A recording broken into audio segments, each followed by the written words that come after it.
Wife cheated and left me for her friend 5 years ago. Now wants me back because he dumped her. I, a 58-year-old man, went through a painful divorce 5 years ago when my ex-wife Sarah, who is now 48, cheated on me and left me for her friend. At that time, we had been married for 11 years and had 2 children, who are now 13 and 10. Sarah was my second wife, as my first marriage ended tragically with the loss of my school sweetheart in an accident. My romantic journey has been marred by numerous difficult moments, with multiple dark chapters in my life. As I approach my 60s with a sense of gratitude and resilience, I've managed to navigate through all these challenges. After the tragic loss of my first wife, I was devastated. We didn't have any children together, which left me feeling like I had nothing to anchor me in life. I was in my early 40s at the time, feeling utterly lost and unsure about the direction my life should take. I fell into a pattern of heavy drinking and other self-destructive behaviors during that difficult period. That's when I met Sarah at a bar, both of us nursing our respective heartbreaks. We quickly formed a connection, and I won't deny it. I was in a pretty pitiful state, craving emotional support. My attachment to Sarah grew rapidly in a short span of time, and within a year of dating, she proposed to me, and we decided to get married. I can't say I was entirely ready for marriage, but Sarah was eager for a commitment, and I went along with it without giving it too much thought. She was in her early 30s and had a strong desire to settle down. Interestingly, she had previously ended her casual relationship with her friend due to his commitment issues. They had been friends with benefits, and while she had developed feelings for him, he didn't share the same sentiment. After years of a physical relationship, she eventually decided to move on from him. When Sarah made it crystal clear that she wanted marriage or nothing, I couldn't bear the thought of losing her. Her friend had already married someone else in a private ceremony. Looking back, some might say I made a hasty decision, but at the time, it felt like the right choice. Truth be told, I don't regret it. I had a fulfilling life with Sarah, even though we had fewer children than I initially imagined. Despite having children, including our 2 beautiful kids, Sarah and I enjoyed a stable marriage for 12 years. However, things took a turn when a mutual friend, who happened to be a fair partner, entered our lives. Sarah rekindled her connection with him, ultimately leading to our divorce. I retained custody of our children and have since centered my life around them. The reason I'm sharing this is because Sarah unexpectedly showed up at my doorstep last week, expressing her desire to be a part of our children's lives. When I first laid eyes on her, I struggled to recognize the woman before me. She appeared pale and utterly miserable, with puffy red eyes that suggested she hadn't slept in a while. Overwhelmed by emotions, she broke down upon seeing me, and I couldn't turn her away. I allowed her inside. Actually, I thought something terrible happened to a fair partner. She hugged me and cried when I asked her if everything was okay. She kept saying sorry and apologizing for leaving me. The kids were on their summer camp and I was alone at home. When she calmed down, she told me if her partner had abandoned her and went back to his native country in the south of Europe. He just left a note which said, "I'm sorry, I can't marry you. I have a wife and children at home." That was heartbreaking. He had been living a dual life, exploiting Sarah's feelings. He kept her hanging for 4 years, didn't marry her, and instead abandoned her. I don't know if I should feel happy or sad about the whole thing. While Alex may have played a role in the situation, I refrained from saying any hurtful things to Sarah. My heart went out to her, but the reality was that there wasn't much I could do to help her. She expressed that I was her last hope, and that she had returned to me because she believed I would forgive her and take her back. However, I explained that I had moved on from our relationship, although I harbored no ill will toward her. I cannot let her walk over me again. I had forgiven her for cheating on me once, but she did that again. She was so madly in love with her partner that she didn't think twice about leaving her children for him. She remained loyal to me for 11 years, only because a fair partner was out of the country. She came back now only because her partner left her. I told her I empathize with her but cannot trust her again. She started sobbing again and begged for forgiveness. I told her that I had forgiven her, and the best I can do is let her have joint custody of her children. If the kids are okay with that, she was not ready to leave at all. Unfortunately, I had to be firm and somewhat rude to make her leave. I told her I had to step out and insisted that she needed to go. Although she complied and left, her sudden reappearance has left me feeling quite unsettled. I've had my fair share of drama in life, and all I desire now is a peaceful existence. To be honest, even considering the idea of joint custody for our children feels like a significant concession. She very obviously doesn't care about them. So why would you allow her back into their lives if she'll just take off again at the very end of this affair? Update 1. Hello, everyone. Thanks for all the kind words. Appreciate all the comments, good, bad, and everything. This update is regarding the background context of my current situation, so if you're not interested, you could skip it. A few of you asked for the details about my past WC and how we ended up here, so here we are. As I mentioned, my marriage was smooth for 12 years. Our problems started when Sarah's long-lost love came back into her life. He was the same guy with whom she had broken up due to commitment issues. He went back to his country after the breakup, and now he's back in the city, and Sarah couldn't stop seeing him. Initially, I didn't mind when he occasionally visited us. She said she had moved on. I had complete faith in her. We had shared 11 years of marriage with 2 children, and during all those years, she had been a loving wife and an exceptional mother. There had never been any indications or red flags to make me suspect anything untoward. Then one day, she returned home and locked herself in a room. Despite our repeated attempts to call her for dinner, knocking on the door several times, she remained unresponsive. I called her phone to check if everything was fine. She texted that she was fine but needed some more time alone. I didn't bother her and slept in the living room. The next day she tried to be normal, but it was evident that she was not. I asked her what was wrong. She said she had a fight with her sister, but nothing serious, and she would deal with it. She didn't want to share the details, and I didn't insist. I didn't try to find the details from her sister because I don't like meddling in their private matters. She knew that trait about me, and maybe that's why she lied and made this stuff about her sister. I took her words to be true, but as the days passed, I realized it was not about her sister. The change in her behavior revolved around her friend. Up until that point, she had been cheerful, discussing her friend and making plans to invite him over for dinner and drinks. However, after that evening, she abruptly stopped mentioning him altogether. I attempted to inquire about him, but any discussion on the topic was met with silence from Sarah. Additionally, while Sarah had clashed with her sister on numerous occasions in the past, her level of distress and agitation had never been this pronounced. So yes, it was my assumption, but it turned out to be true. Instead of spying on her and finding evidence, I confronted her. If she had cheated on me with her friend, and gladly she accepted. Instead of gaslighting the situation and denying it, she confessed that when a fair partner returned back, she couldn't stop herself from meeting him. It started with friendly meets at public places, then catching up at his place, which reignited the stuff between them. I asked her if she still loved him. She said no. She pleaded with me for a chance. She said she got carried away at that moment. It had happened once, and she said she was guilty of her actions, and it was killing her from inside. She had ended her involvement with her friend after that evening.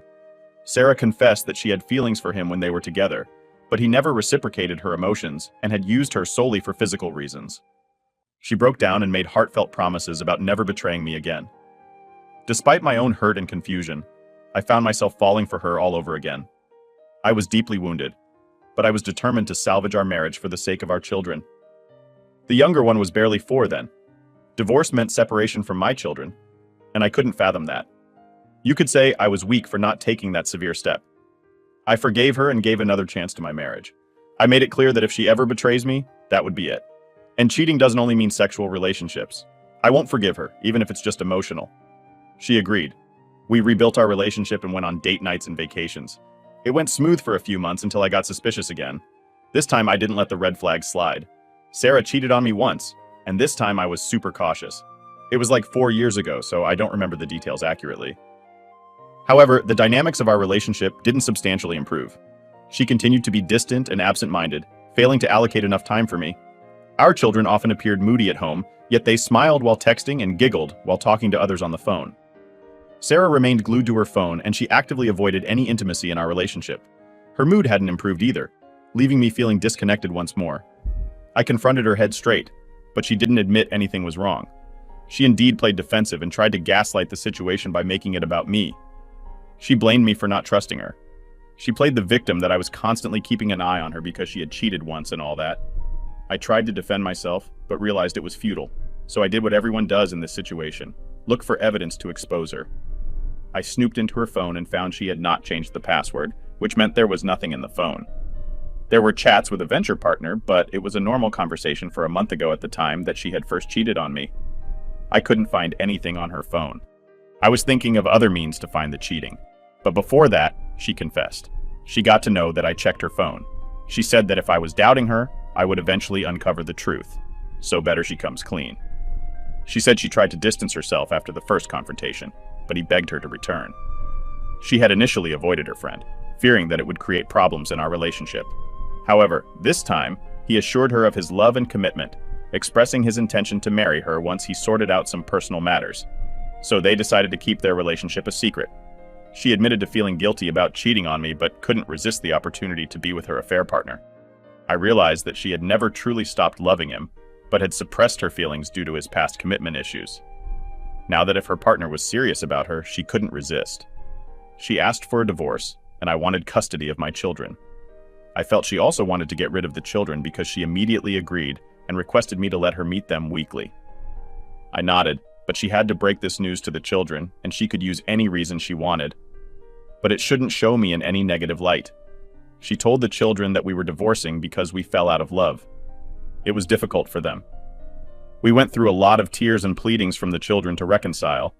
Their cries did make me bitter towards her, but eventually I realized that even if she changed her mind about divorce, I couldn't forgive her this time, so divorce was the best option for us. I promised the children I would prove to be a good father. They didn't doubt that. I've always been an involved parent, not like the one who just shows up. It was not difficult for me to take up my full-time role as a single parent yet. Children miss their mom. Our divorce was settled amicably. I was undeniably hurt, yet I somehow managed to refrain from harboring a grudge. Some might call me a coward, or perhaps it was my age that led to my somewhat immature response.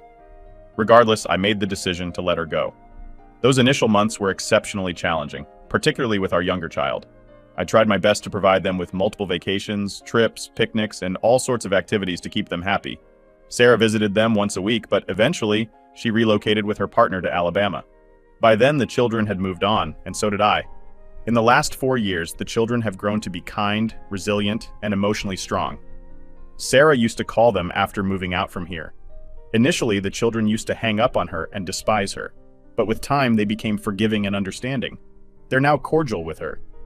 As for the current situation, when my children came back from their summer camp and got to know about their mother, they were not so sorry for her. They were like she chose that for herself.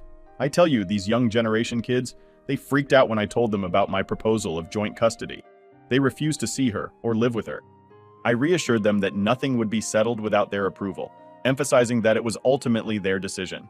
They made it clear that they didn't want to be away from me, and they voiced their concerns that mom might abandon us again if her partner resurfaces. I can't help but wonder what kind of hold her partner has over her that keeps drawing her back, even after multiple betrayals. If she was capable of cheating the first time without showing any signs of red flags, then she was more than capable of doing it again. She was obviously hung up on this guy for quite some time, and even though he was out of sight, he most definitely wasn't out of mind.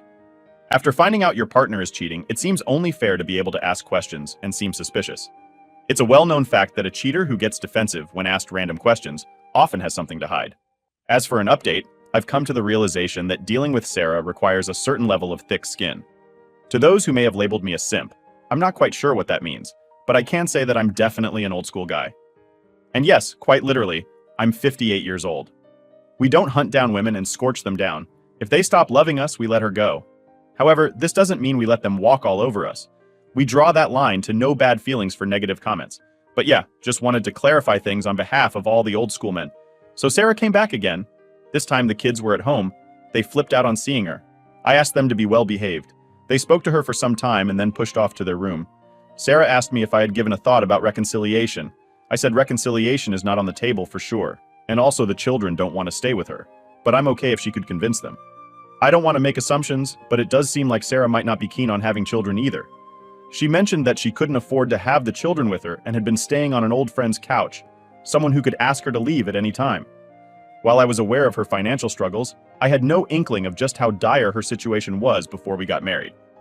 She used to work as a receptionist. She left the job shortly after our marriage. I tried my best to provide her with a good life. During our divorce, she was compensated fairly. I asked her what she did with that money. She gave it to her partner, Alex, to help him with his day business. Not only that, she had to take up 2 jobs to run their kitchen in Alabama. Despite all this, a third partner left her. He took all their savings while leaving only the money she had kept away from Michael's knowledge, which was there with her. She used that to travel back and had been surviving on that. I offered to lend her some money to rent a condo and get her life together, but she denied it. She said she always sought love and not money. And if money was that important, she wouldn't have left a stable life with me for broke. Alex. She wanted to live with us like a family, but that was not possible. Sometimes I do feel bad for her, but we don't have space for her in our lives. I gave her a check and asked her to rent a house and get a job and also seek therapy. It's evident that Sarah is going through a difficult time and could use some support. I've asked my kids to be compassionate toward their mom, since, after all, she gave birth to them. They have become more gentle with her, but they are still not open to having her back in their lives. Sometimes Sarah sends me texts, questioning if she deserves all the hate she's been receiving. I'm at a loss for words, but it's undeniable that she has hurt both me and the children deeply. You absolutely went above and beyond what she deserved. I think by giving her a check, you are, in a way, letting her walk all over you. She dug her grave. Now she can lie in it or dig herself out by herself. Update 3. Thanks all for the kind words in my last posts. I didn't update it for so long because nothing much has happened. It was the same cycle of Sarah showing up randomly, breaking down and asking me to get back together. But in the last 7 months, my family dynamics have gotten complicated. I think around 1.5 to 2 years back, before Sarah came back into her life, I met this woman, called her Rebecca. She's 62. She runs a flower boutique and is as active as a 30-year-old. We started as friends, but after a year of getting to know her, I genuinely enjoyed her company. I often spent my evenings and weekends at her shop, assisting her with various tasks. I admired the way she managed everything independently. She had lost her husband at a young age, and she had raised 3 kids as a single mom. Now that her children had grown up and moved out, she's been selling flowers. This is saying her livelihood. I feel so lively around her. I didn't mention Rebecca on this thread or to Sarah, because then it would be like, I'm not reconciling with Sarah because of Rebecca. It's nothing like that. I don't intend to marry Rebecca or something. We are just too old, these intersect. He's trying to enjoy the last leg of our lives without any BS. My children know about her and they're happy that I have someone to share my feelings with. My older one is moving out of high school this year, and soon. The younger one would also move out for high school or college. I'm not emotionally dependent on Rebecca, but I think having someone, at least a friend, to share your thoughts at this age is precious. I had told Rebecca about Sarah's visit and she reacted sympathetically to the entire stuff. However, this didn't go well with Sarah. One day she saw me at Rebecca's shop and spied on me for the entire evening. I didn't notice it with our body language. She understood that I was dating Rebecca. I think she followed us. And that's how she saw me visiting Rebecca's place in the evening and spending my nights there. One day, as I was leaving Rebecca's place, Sarah confronted me with an accusation that left me stunned. She angrily exclaimed, "Is this the person who's keeping you away from me? The one you're seeing?" I was taken aback by her choice of words. How could she say such a thing? I attempted to defuse the situation and calm her down, but she continued to push boundaries, and I eventually responded with my own share of frustration. After all, she had cheated on me twice, abandoned her own children, and now had the audacity to reappear in my life, expecting me to take her back. While in my case, there's no cheating involved, yet she called me names and abused Rebecca. I told her never to show her face again. She was a selfish woman, and she has always thought only about herself. She left after that. But a few days later, Rebecca's shop was vandalized with a note, "Leave him." It was a no-brainer to guess it was Sarah. There was no camera installed in her shop yet. I insist that Rebecca log a complaint against Sarah based on the last incident. Rebecca was reluctant to go into legal battles, but I didn't let it slide. I called Sarah and asked her to come home. I berated her in front of the children and threatened her with the police case if she ever troubled us. Poor Rebecca. I didn't want to do this in front of the children, but she called the children to apparently expose me. Obviously, the children sided with me and unleashed their suppressed anger. She was the one who had ruined my kids' childhood, and now she was acting all victim and blaming me for our shambled marriage. It's been a month or so since all this. It was clear that Sarah did not re-enter our lives. My kids and I apologized to Rebecca for Sarah's outburst and helped her get her shop back in order.